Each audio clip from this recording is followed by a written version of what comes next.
Academic যত কাজ আছে সেই কাজগুলো আমাদেরকে হলে যাইতে হবে না, আমাদের বোনদের রেজিস্টার বিল্ডিং এ দৌড়াইতে হবে না, হলের মধ্যে তাদেরকে লড়ের মধ্যে আচরণ করবে না।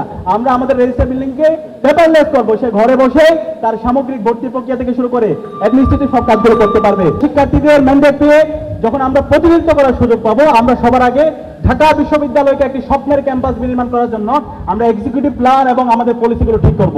আমাদের এই বিশ্ববিদ্যালয়ে অনেক রাজনৈতিক অর্জন আছে, সেই রাজনৈতিক অর্জন অবশ্যই লাগবে, সেগুলো আমাদের অস্তিত্ব।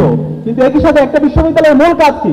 বিশ্ববিদ্যালয়ের মূল কাজ হচ্ছে জ্ঞান অর্জন করা, জ্ঞানের প্রতি শিক্ষার্থীদেরকে আগ্রহ তৈরি করা, নতুন নতুন সায়েন্স, ইনোভেশন, ক্রিয়েশন এবং টেকনোলজির দিকে শিক্ষার্থীদেরকে উদ্বুদ্ধ করা। এই বিশ্ববিদ্যালয়কে যেভাবে একাডেমিক একটা ইনস্টিটিউট হিসেবে গড়ে তোলা দরকার ছিল, সেটা আমরা দেখতে পাইনি।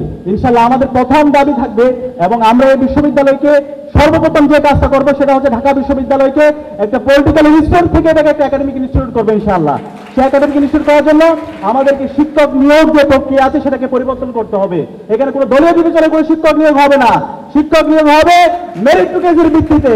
একই সাথে আমাদের ক্লাসের মধ্যে আমরা যারা ছাত্ররা আছি, আমাদের শিক্ষকদেরকে আমরা পর্যালোচনা করতে পারি না। এই যে ক্লাসের মধ্যে আমরা শিক্ষক যারা আছি, শিক্ষকরা হবে আমাদের সিনিয়র স্কলার, আমরা যারা ছাত্ররা আছি আমরা হবো জুনিয়র স্কলার।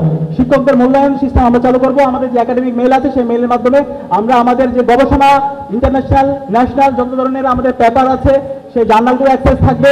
আমাদের যে ভর্তি প্রক্রিয়া থেকে শুরু করে একাডেমিক যত কাজ আছে সেই কাজগুলো আমাদেরকে হলে যাইতে হবে না, আমাদের বোনদের রেজিস্টার বিল্ডিং এ দৌড়াইতে হবে না, হলের মধ্যে তাদেরকে লড়ের মধ্যে আচরণ করবে না।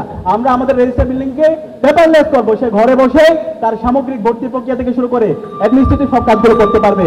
এবং একই সাথে আমাদের আবাসন সংকট থেকে শুরু করে স্বাস্থ্যের নিরাপত্তা, খাদ্যের নিরাপত্তা এবং আমাদের নারীদের জন্য নিরাপদ ক্যাম্পাস গড়ার জন্য আমরা আমাদের লড়াই চালিয়ে যাব।